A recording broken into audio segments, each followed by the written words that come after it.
چەند ساڵێکە خاوەن بڕوانامەباڵەکان لە هەرێمی کوردستان پلەکانیان بۆ نابەسرێت و ئیمتیازەکانیان پێنادرێت. ئەمەش بۆتە هۆی ناڕەزایەتی ئەو توێژە. ئەوان هۆشداری دەدەن کە ئەگەر داواکاریەکانیان جێبەجێ نەکرێت سێشەمەی داهاتوو لە بەردەم ئەنجومەنی وەزیران خۆپیشاندانی بەرفراوان ئەنجام دەدەن و قونسوڵخانە و نێردە دیبلۆماسیەکانیش لە کێشەکانیان ئاگادار دەکەنەوە. ئێمە وەکو هەڵگرانی بڕوانایی ماستەر و دکتۆرا داوا لە حکوومەت یاریمی کوردستان دەکەین کە بە بڕیارەکەی دابچێتەوە و ئەو کەیسە بەرێتەوە بۆ ناو ئەنجومەنی وەزیران و لەوێ بڕیارێکی جدی لەسەر بدرێت. دووەمیشیان هەموو هەڵگرانی بڕوانایی ماستەر و دکتۆرا لەو کاتەدا زۆر نیگەران و زۆر ناومێد بوون لەو بڕیارە، بۆیە بڕیاریان داوە کە دەست بە خۆپیشاندان و مانگرتن بکەن لە بەردەمی ئەنجومەنی وەزیران تەنانەت خێمە هەڵبدەن. لە هەمان کاتیشدا بڕیاریان داوە کە دوای بێئومێد بوون و هیچ وەڵامێکی جدی نەبێت بۆ ئەم بابەتە بڕوانامەکانیان لە بەردەمی ئەنجومەنی وەزیران و کۆنسوڵخانەکان و سەفیری وڵاتان بسووتێنن کە ئەمەش کاردانەوە و کاردانەوەیەکی خراپی بۆ حکوومەت یاریمی کوردستان دەبێت.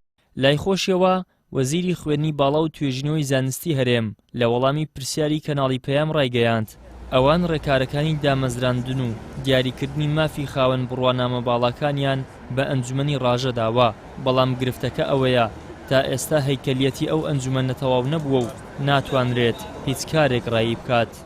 بەدەستا دەستکردنیە حکوومەت ئەگەر ویستایە نەویستایە یەکسەر ئەیود نامانەوە و ڕەفس دەستا دەستکردنیە ویشی حکوومەت یاریمی کوردستان دەستا دەستپێکردن نییە. هیچ وەزیرێکیشەوە نەسیاسەتی لەسەرەوەی حکوومەت بۆ خوارەوەی حکوومەت ئەوە نییە بەڕاستی بۆی سوء تەفاهم لەگەڵ ڕووندا هیوادارین ئەوەی ئەدامیش هاوکارمان بۆ شتەکان ڕاستی خوی بگەێنرێ. بڕیاری لێدراوە مؤسسەکەی ئەنجومەنی ڕاژەیە سەرۆکەی بەدانراوە هەیکەلەکە تقریبان لە ڕۆژانی داهاتوو احتیمال بە پەلەشی لێ بکرێت باشتر جێبەجێ بکرێت، بەڵام گرنگ ئەوە نییە کەیەکرێ، گرنگ ئەوەیە بکرێ. من بەلای ئەمەوە بکردنەکەی مهمە. ئێمە داکۆکی کاریانە بین بۆی لە حەزێکا پێویستی بۆ وەزارەتی خوێندنی باڵا پێویستی بۆ ئێمە هەر کارێک بە ئێمە بسپێر دێ بتوانێت شاشەیە کە خۆمان دەیزانین و خانونەکان ڕێگەمان پێدا ئێمە دیفاعیان لێ دەکەین. هیوادارم ئەوانیش ڕاستە حەقی خۆیان و مناڵی ئەم وڵاتن و حەق و مافیان بەسەر میلەتی خۆمانەوە هەیە، بەڵام دەبێت پشت و درێژ بن.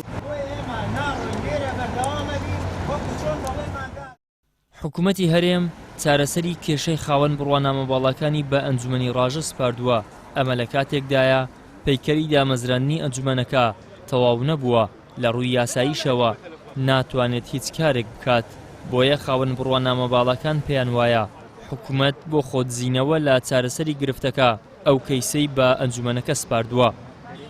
ئیدریس محەممەد، کەناڵی ئاسمانی پەیام، هەولێر.